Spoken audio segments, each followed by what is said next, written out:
నదులు కావచ్చు దాంట్లో నిమజ్జనం చేయమని ఆనవాయితీ.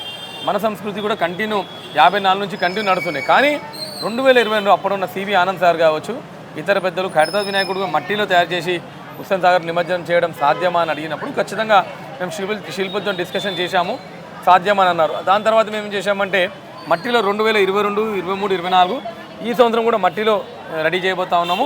దీని తగ్గట్టు అన్ని ప్రికాషన్స్ తీసుకుంటా ఉన్నాం. ఎందుకంటే ఎప్పుడైతే వినాయకుని తీసుకెళ్తామో వర్షం పడ్డా కానీ వినాయకుని విగ్రహానికి ఎటువంటి ఇబ్బంది కలగకుండా మేము అన్ని ప్రికాషన్స్ తీసుకుని రెడీ చేస్తూ ఉన్నాం. సరే, మట్టి గణపతి అంటే ఓకే, మట్టి గణపతి పైన మీరు రంగులు రుద్దుతూ ఉంటారు కదా, ఆ రంగులు వేటికి సంబంధించినటువంటి రంగులు? ఆ రంగుల వల్ల ఇటువంటి చెరువులకు కానీ చెరువులో ఉండేటువంటి జీవ జలాలకు సంబంధించి చేపలకు కానీ వాటి ఏంటి అంటే హానికరం అయ్యేటువంటి అవకాశాలు ఉన్నాయా? చూడండి, అందరిది వాళ్ళకి తెలిసిన పరిధిలో మాట్లాడతారు. మన సంస్కృతి సంప్రదాయం ప్రతి ఒక్క దానికి ఒక రీజన్ ఉంటుంది. ఇప్పుడు